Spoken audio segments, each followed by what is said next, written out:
Good morning. Today we want to discuss about the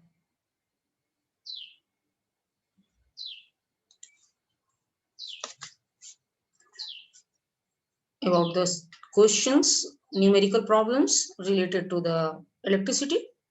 So first question, तुम लोगों को मैं बता चुकी कि चार्ज और करंट के बीच में क्या रिलेशन है। तो पहला है कि तुम लोग जानते हो कि charge flowing per unit time is defined as current, और क्वेश्चन है find the charge if 0.2 ampere current flowing through the conductor for 5 second. तो हम लोग को दिया क्या है, पहले क्वेश्चन जब भी सॉल्व करें गिवन क्या क्या है वो पहले मेंशन करें। तो दिया हुआ है 0.2 एम्पियर करंट दिया हुआ है और आपका 5 टाइम दिया हुआ है 5 सेकेंड। तो हम लोग इसको पुट करेंगे और फिर इसको फॉर्मूला जरूर देंगे, फॉर्मूला पे मार्क्स होता है। तो Q equal to I T, और क्योंकि I equal to Q I T तो Q equal to I T, और 0.2 इंटू 5 इक्वल टू 1 कूलम। ये हमारा ये क्वेश्चन का आंसर हो गया। अब सेकेंड क्वेश्चन है find the force and nature of force attractive और रिपल्सिव। ये पता लगाना है अगर आपका 4 coulomb and 15 coulomb charges are 5 centimetre apart from each other, यानी कि दो चार्ज है 4 कूलम का और 15 कूलम का, वो आपका 5 सेंटीमीटर अपार्ट है। तो ये कितना फोर्स लगेगा और ये फोर्स क्या होगा, अट्रैक्टिव होगा कि रिपल्सिव होगा। तो तुम लोगों को तो ये बता चुके हैं कि लाइक चार्जेस जो है एक दूसरे को रिपेल करता है और अनलाइक चार्जेस अट्रैक्ट करता है। तो यहाँ +4C और 15 +15C है, यानी कि दोनों ही सेम चार्ज है। तो सेम चार्ज होने के कारण ये तो रिपेल करेगा ही करेगा, तो रिपल्सिव फोर्स होगा, ये तो पता चल गया हम लोगों को। अब दूसरा है कि क्या क्या दिया हुआ है, Q1 4 कूलम और Q2 15 कूलम, और डिस्टेंस बिटवीन द चार्ज दिया हुआ है हमारा 5 सेंटीमीटर। तो उसको मीटर में बदल दिए, 0.05 मीटर हो गया। और कूलम लॉ हम लोग जानते हैं, वो 4 F equal to coulomb law से हम लोग force of the force between the two charges are 1/4 pi epsilon naught Q1 Q2 by d square, और d is the distance between them, और epsilon naught permittivity of the medium। तो आपको 1/4 pi epsilon naught के लिए हम तुम लोगों को for the air 9 into 10 to the power 9 मैं बता चुकी हूँ। बाकी आप लोग उसका बैठा दीजिएगा 4 into 15 और 0.05 डिस्टेंस का स्क्वायर, और तब कैलकुलेट किए तो 2.16 into 10 to the power 14 Newton force का आया। और नेचर तो फोर्स बता ही चुके हो कि रिपल्सिव होगा। नेक्स्ट क्वेश्चन हम लोगों का है कि find the charge if 12.5 into 10 to the power 19 electron transfer from the object. इसको बनाने का दो तरीका है, एक आपका Q इक्वल टू एनी से, यानी कि चार्ज बराबर होता है number of electrons into charge of electron. अगर by the way charge of electron नहीं याद है तो हम लोग का एक और फॉर्मूला है कि आपका जो आप बना सकते हो कि नंबर ऑफ इलेक्ट्रॉन अगर दिया हुआ है 12.5 into 10 to power 19 तो 1.6 into 10 to power 19 -19 से मल्टीप्लाई करोगे तो भी आ जाएगा। और दूसरा है कि number of electron by 6.25 into 10 to the power 18, और इससे भी आपका उतना ही आएगा, यानी कि आपका कैलकुलेट करोगे तो आ जाएगा 20 कूलम। तो ये दो फॉर्मूला है, Q इक्वल टू एनी भी एक फॉर्मूला है और एक number of electron by 6.25 into 10 to the power 18 है। Q बराबर एनी जो है नंबर ऑफ इलेक्ट्रॉन N हुआ, और E हुआ आपका चार्ज ऑफ इलेक्ट्रॉन। ठीक है, नेक्स्ट क्वेश्चन हम लोग का आपका आ रहा है कि how much work is done in moving the charge of 2 microcoulomb between 2 points of the conductor having potential difference 12 kilovolt. अब है कि यहाँ पे माइक्रो होता है 10 to the power -6 और किलो होता है 10 to the power क्यूब। तो यहाँ पे आपको दिया हुआ है कि आपका 2 माइक्रोकूलम चार्ज है और 12 किलोवोल्ट है। तो आप लोगों को हम बता चुके हैं वर्क डन और एनर्जी जो है वो आपका इलेक्ट्रिसिटी में तुम लोगों को अच्छी तरह से पता होना चाहिए कि electrical work done to bring unit positive charge from one point to another point is called potential difference. और infinity to any point that is called potential। तो ये तुम लोगों को definition potential difference and potential तुम लोग जानते हो। और electrical work done, electrical energy, असल में होता क्या है, वर्क डन तुम लोग 9th में भी पढ़े हो, और 9th में तुम लोग को वर्क डन के बारे में बताया गया है कि कोई भी ऑब्जेक्ट को अगर फोर्स लगाया जाए और वो डिस्प्लेस्ड हो, तो यहाँ पे आपका इलेक्ट्रिकल एनर्जी फोर्स लगा रहा है और इलेक्ट्रॉन्स को मूव करा रहा है। तो हम लोग वहां पे क्या फोर्स लगा और क्या डिस्प्लेसमेंट हुआ वो तो हम लोग पता नहीं लगा पाते, क्योंकि मूवमेंट ऑफ इलेक्ट्रॉन्स कंटिन्यूअस होते रहता है। लेकिन यहाँ पे हम लोग ये जो फॉर्मूला हम लोगों का बना कि Q कूलम चार्ज लाने में अगर आपको वो W जूल वर्क होता है तो 1 कूलम बराबर W बाई Q, यानी कि V बराबर W बाई Q। तो W बराबर VQ से हम लोग यहाँ पे निकालेंगे। तो यहाँ पे गिवन आपका दिया हुआ है charge 2 microcoulomb 2 into 10 to the minus 6 और 12 kilo volt 12 into 10 to the power cube। तो अगर W equal to VQ equal to इतना बैठाओगे तो आपका 24 into 10 to the minus cube joule आ गया। अब next question, how many resistors of 352 ohms combined parallel to carry 5 ampere current with 220 volt supply। तुम लोग जानते हो कि पैरेलल अगर लगाया जाता है तो सेम वोल्टेज सब में जाता है। तुम लोग को सीरीज में वोल्टेज ड्रॉप होता चला जाएगा, घटता चला जाएगा आगे वाले में, लेकिन पैरेलल में सेम वोल्टेज होता है। और अगर सेम रेजिस्टेंस है तो करंट भी सेम होगा, लेकिन टोटल करंट का वो जितना है, जितना नंबर ऑफ रेजिस्टेंस आएगा उतना पार्ट जाएगा। तो हम लोग पहले आप क्या करते हैं, इक्विवेलेंट रेजिस्टेंस निकालते हैं। तो इक्विवेलेंट यहाँ पर तो हमको इक्विवेलेंट रेजिस्टेंस निकाल दे, क्योंकि हमको नंबर ऑफ कितना रेजिस्टेंस है यही निकालना है। तो हम लोग यहाँ क्या करेंगे, पहले हम उस सर्किट में कितना करंट आएगा ये निकालेंगे। और ओम्स लॉ से तुम लोग जानते हो कि current 220 by V by I यानी 220 बाई 5 से हम लोग को निकल जाएगा क्या, रेजिस्टेंस। और रेजिस्टेंस निकल जाएगा तो उसको हम लोग क्या करेंगे, पैरेलल रेजिस्टेंस के लिए हम लोग तुम लोगों को डिस्कस कर चुके हैं कि वो जितना होता है उस उतना भाग हो जाता है। यानी कि अगर n number of equal resistance है तो क्या हो जाएगा, R बाई N हो जाएगा। तो इसको हम लोग उसी फॉर्मूले से इक्वेट करके बनाएंगे। देखो answer, current I equal to 5 ampere, potential difference V equal to 220 volt, और वन रेजिस्टेंस आपका दिया हुआ है, resistance of one resistor 352 ohm. अगर if N of the resistance equal resistance combined parallelly, तो आपका क्या हो जा रहा है, R equivalent equal to R by N, और ओम्स लॉ से इक्विवेलेंट रेजिस्टेंस टोटल सर्किट में तो V बाई I। तो बैठा देंगे 352 by N 220 by 5, N equal to हो गया 8, यानी 8 352 ओम का रजिस्टर्स जो है वो आपका 5 एम्पियर करंट देगा अगर 220 वोल्ट आपका सप्लाई किया जाए।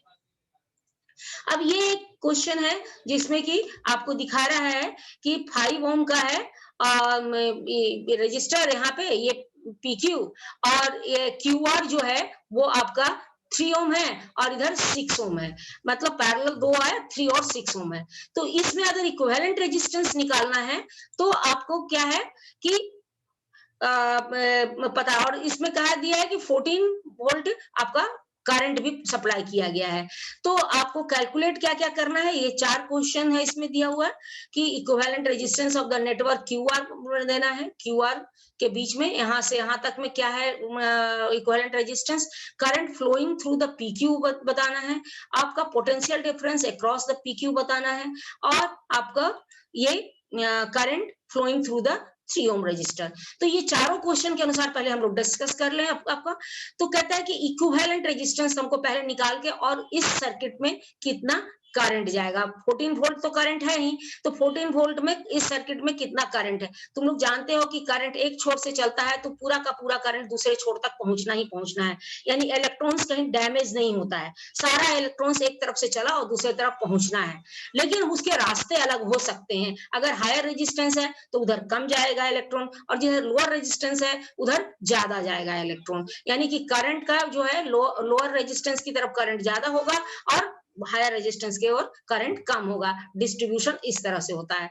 तो हम लोगों को पहले हम लोगों को निकालना पड़ा। अच्छा, पोटेंशियल डिफरेंस जो होता है वो सीरीज में वोल्टेज ड्रॉप हो जाता है, पैरेलल में नहीं होता है। तो पहले वोल्टेज ड्रॉप 5 ओम में हो जाएगा, उसके बाद बचा हुआ वोल्टेज इन दोनों में जाएगा। तो ये भी हम लोगों को पता होना चाहिए, तभी आपको न्यूमेरिकल बनाने में सब पहले ये चीज सब पता होनेगा, तो आपको न्यूमेरिकल कभी गलत नहीं होगा, है ना। तो अब हम लोग शुरू करते हैं बनाना।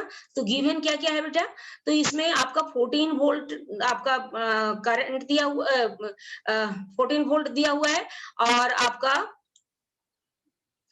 3 ओम और 6 ohm parallel and series, parallel and series 5 ohm series में है। इसके बाद हम लोगों का क्या है, parallel equivalent resistance across Q R equal to RP है, और इसको हम लोग निकाले 1/rp इक्वल टू 1/3 1/6, और ये हो गया 1/2, सो आरपी इक्वल टू 2 ओम हो गया। यानी कि इस क्यू आर के में जो आपका क्यू आर के बीच में जो रेजिस्टेंस है वो आपका 2 ओम हो गया। अब है कि पूरा सर्किट में कितना रेजिस्टेंस हो गया, तो 5 प्लस 2 यानी कि 7 ओम हो गया, है ना। तो ये आपका 5 आपका तब करंट कितना हो गया सर्किट में भाई, तो कहता है कि 14 वोल्ट रहा है करंट, और ओम्स लॉ अप्लाई करने पर और टोटल रेजिस्टेंस है जो 7 है, तो 2 एम्पियर करंट है। अब 2 एम्पियर करंट है जो यहाँ से चलेगा, इधर डिस्ट्रीब्यूट होगा, और फिर फाइनली यहाँ पर दोनों मिलके 2 ओम हो जाएगा। तो हम लोग अब देखते हैं, वी नो पोटेंशियल डिफरेंस। अच्छा, पोटेंशियल डिफरेंस अक्रॉस 5 ओम, तो तुम जानते हो कि सीरीज में पोटेंशियल डिफरेंस यहाँ पे ड्रॉप हो जाएगा, और करंट जो है सेम रहेगा। तो आई यहाँ पे है, तो तुम लोग आर आई बराबर पोटेंशियल डिफरेंस जानते हो, तो यहाँ पे हम लोग निकालने के लिए क्या करेंगे, V P Q equal to I R 2 into 5 10 volt.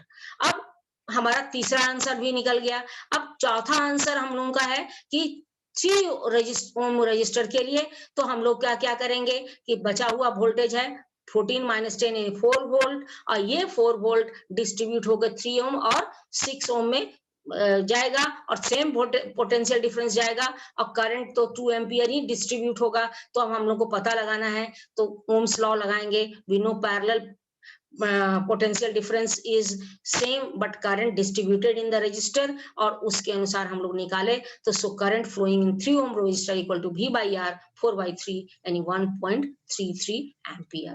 तो ये आपका ये हो गया आपका क्वेश्चन का आंसर इस फिगर के अनुसार। अब आगे हम लोगों को देखते हैं,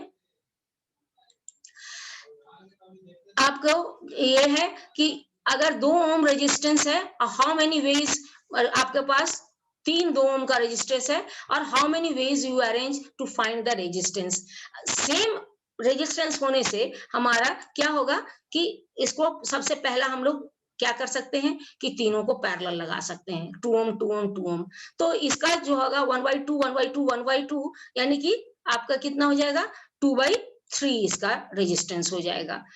3/2 आएगा ना, 1/2 1/2 1/2, और रिवर्स करोगे तो आरपी इक्वल टू 2/3 इतना हो गया।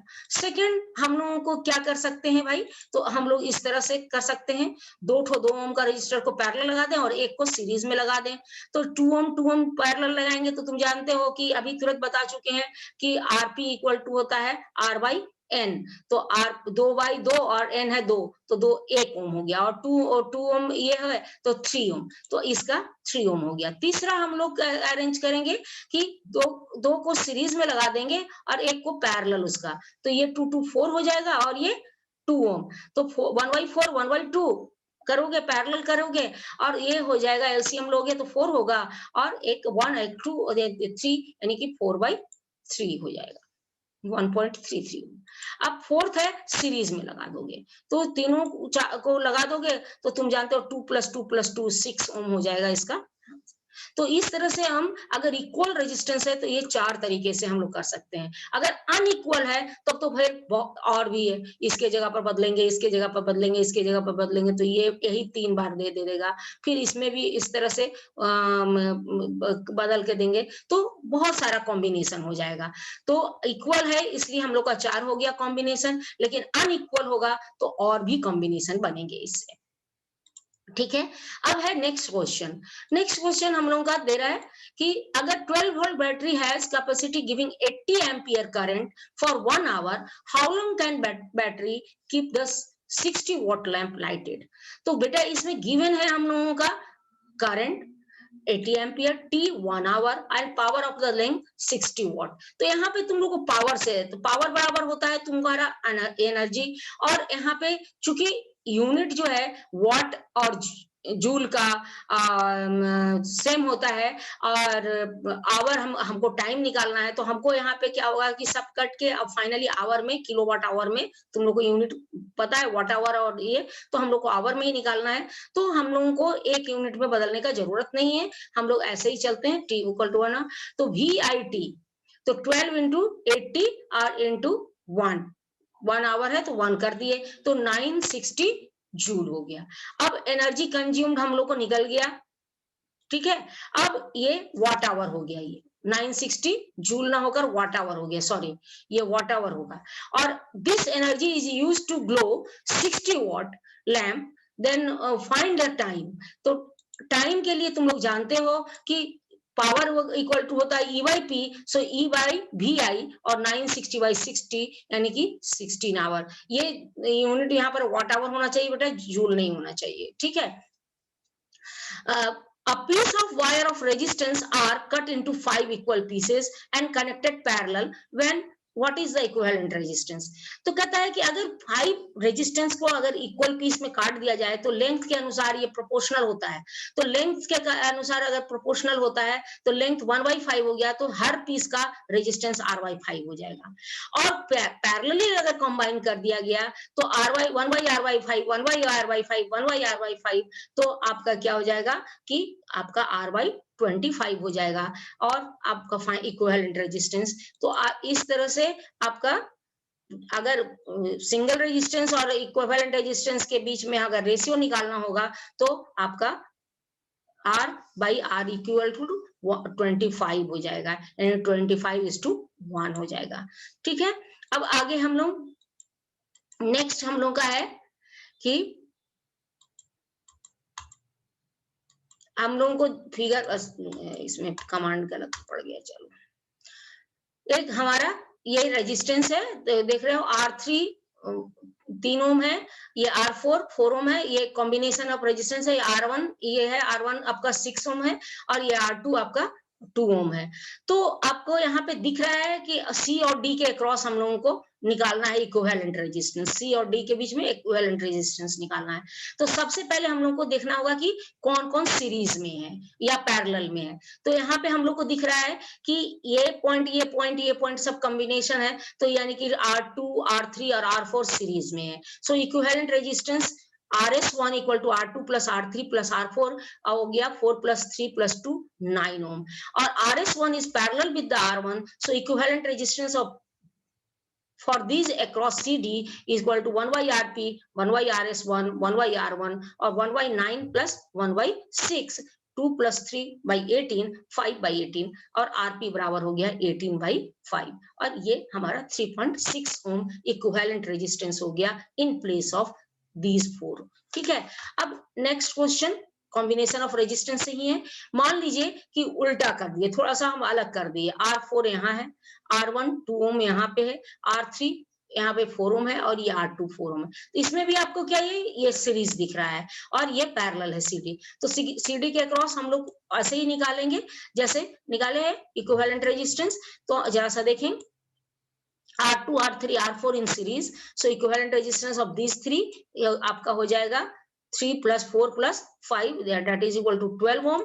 और हम लोगों को R1 is parallel with the RS1, यानी तीनों सीरीज के बदले में पैरेलल है, तो हम लोगों को निकल जाएगा आपका 1/RS1 1/R1 और 1/12 और 1/2, तो आपका LCM हो जाएगा 12, और एक 6 हो जाएगा, और इधर 1 हो जाएगा, यहाँ 6 हो जाएगा, यानी 7/12 एंड 12/7 आपका रेजिस्टेंस आ गया, और 1.71 ओम हो गया।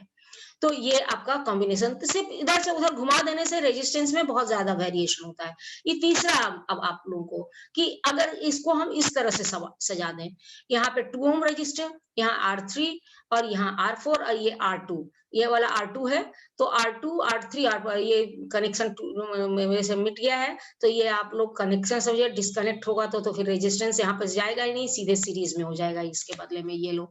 तो अब आपको इसमें से अगर इक्विवेलेंट रेजिस्टेंस निकालना है तो आप लोग देखिए इसमें क्या करना होगा, ये दोनों को पहले आपको 4 और 5 9 हो जाएगा, R3 और 4, और आपका इसका वैल्यू इससे पैरेलल हो जाएगा, यानी कि R2 के पैरेलल हो जाएगा।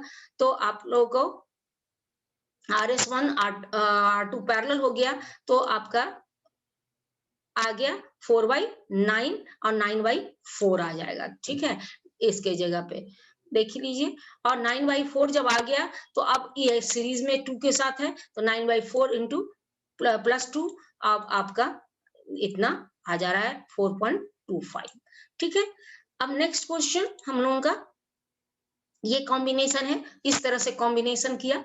अब इसमें यहाँ 2 ओम है, ये 2 ओम हो गया, ये यहाँ पर का इधर चला गया है, R4 यहाँ इक्वल टू 5 ओम है, ये 4 ओम है R3 और ये R2 है, ये 2 ओम ये वाला 2 ओम है बेटा, और ये R4 जो है इसको रिप्रेजेंट कर रहा है।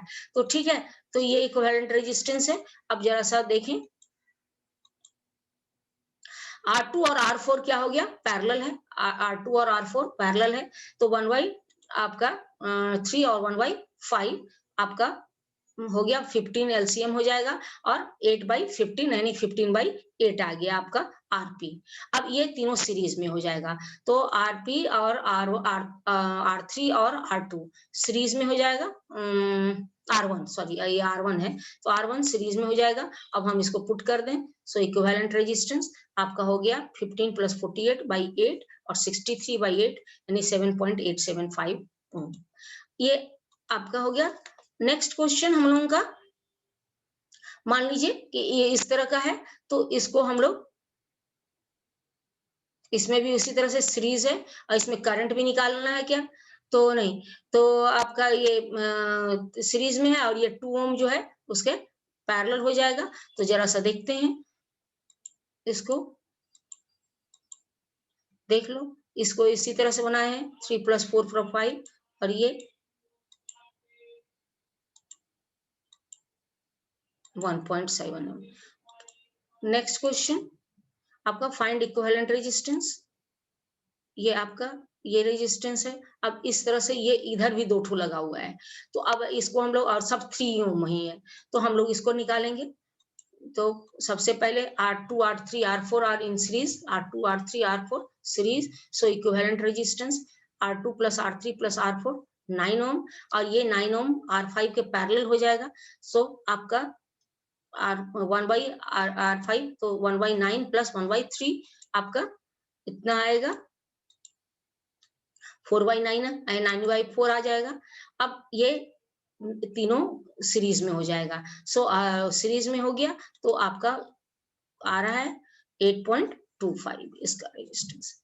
लास्ट आपका इस तरह से है, तो 3 ओम 3 ओम, ये फिगर दिखने में ट्रायंगल लग रहा है, लेकिन ये आपका ये पॉइंट और ये पॉइंट कनेक्ट होगा और इसके पैरेलल चल रहा है, तो 3 ओम 3 ओम 6 ओम और 1/6 आपका ये आपका क्या हो जाएगा 6/2 है ना, तो 6/2 यानी कि 3 ओम हो जाएगा। तो 3 ओम और करंट हो जाएगा 6 वोल्ट, तो 6 वोल्ट बाई करंट निकालने के लिए V/I ओम्स लॉ निकालोगे, और आपका 6/3 यानी कि 2 एम्पियर।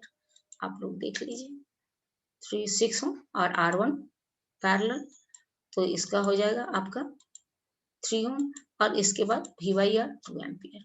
तो आज इतना ही, अगले दिन हम लोग फिर कुछ और न्यूमेरिकल पढ़ेंगे, देखेंगे और बनाएंगे।